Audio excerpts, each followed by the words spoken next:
Elizabeth was born on the 7th of September 1533, as the first and only child in Henry VIII's second marriage to Anne Boleyn. Her birth was met with bitter disappointment by her parents, as they wanted a son to secure a new Protestant England heir and validate their marriage, especially after Henry's controversial split from Rome and divorce with the popular Catherine of Aragon. To the couple's enemies, the marriage and her birth were seen as God's disapproval, and meant Elizabeth's infant marriage negotiations were met with coolness from foreign Catholic powers who didn't recognise her as a valid princess. By the age of 2, in 1536, her position was worsened, with her mother executed for treason and adultery, and thus Elizabeth reduced illegitimacy in the Second Succession Act. During her subsequent childhood, she witnessed firsthand the rise and fall of her father's brides, the death of James Seymour due to childbirth complications, the divorce of Anne of Cleves, and the execution of Catherine Howard on similar charges to her mother, treason and adultery. This may have cemented in her young mind against the practicalities of marriage, especially due to the precarious position of a wife who was meant to submit to the will of their husband and had little agency over their own actions. This was shown at the age of 8, where she firmly declared, "I will never marry," highlighting her disillusionment to it early on. After the death of her father in 1547, she moved in with her stepmother, Catherine Parr, and her new husband, Thomas Seymour. At the time, the much older Seymour began making visits to Elizabeth's bedchamber and was reportedly sent away by his wife after supposedly intimately embracing her. In January 1549, after the death of Catherine Parr, Thomas Seymour was arrested by his older brother, the Lord Protector, for treason and planning to use Elizabeth to take power. Elizabeth skillfully avoided being charged with treason after being repeatedly questioned, while Thomas was killed in March. This would have further shown Elizabeth the precariousness of her position as a powerful woman, and thus a pawn to the power play of the nobility in the violent Tudor court, and may have highlighted the vulnerable position marriage would have put her in. On ascension to the throne in November 1558, at the age of 25, after her older Catholic half-sister Mary's death, Elizabeth was encouraged to marry by her council to secure the Tudor line and gain support for her Protestant rule after the Catholic reign of her sister. It seems she had little interest initially, due to her past perhaps, declaring to Parliament 3 months into her reign that she had already joined herself in a marriage to a husband, namely the Kingdom of England.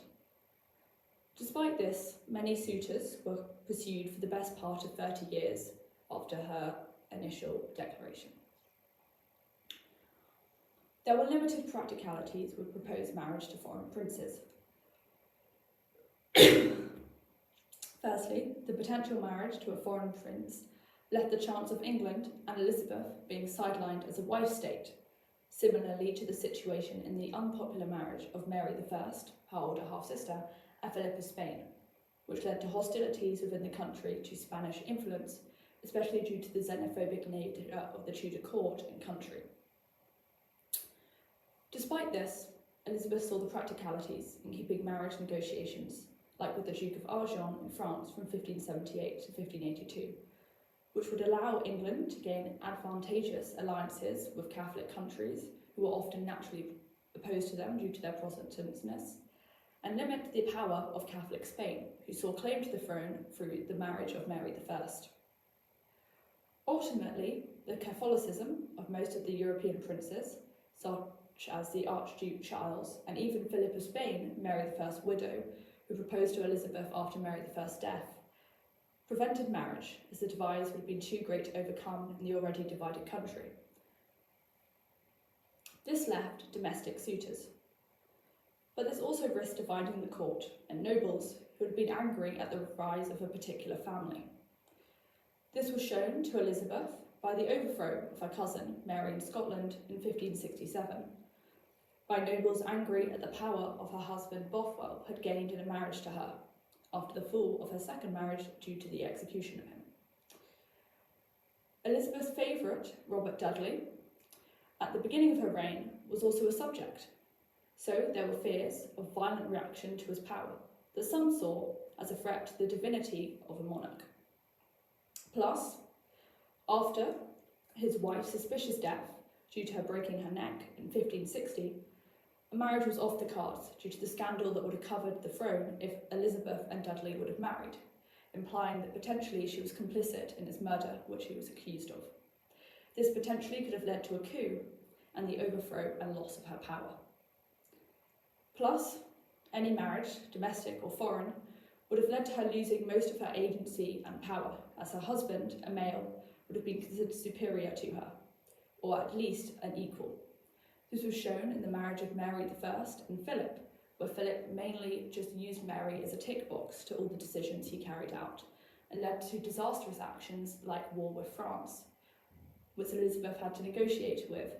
when she initially came to the throne. Plus, the dangers of pregnancy significantly would have reduced her control, as she would have had little power over affairs in confinement, where she would have been kept away from court during her pregnancy in fear of disease, and thus she would have been isolated from affairs of state, leaving her husband to run it for her, potentially out of her influence and control.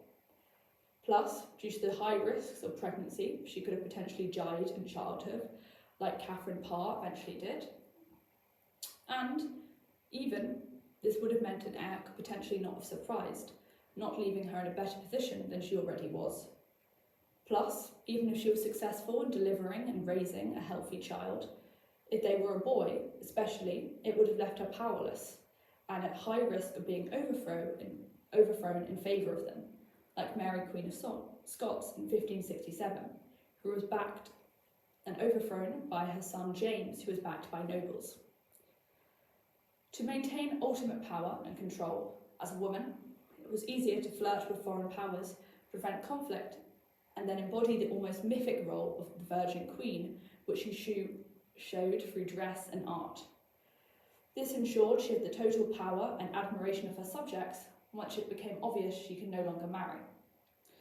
This would ensure the stability among the country due to the lack of domestic rivalries at the potential marriage, or foreign influence from a foreign husband. And it would ensure she could maintain total monarchical power in the pure image of a queen, but with the diplomacy and power of a king, as highlighted by her famous speech to the troops at Tilbury in 1588. "I know I have the body of a weak and female woman, but I have the heart and stomach of a king." This shows how by not marrying, she had the best option, as she was able to ensure she could survive in power for 44 years under the confines of the Tudor patriarchy and retain authority and control.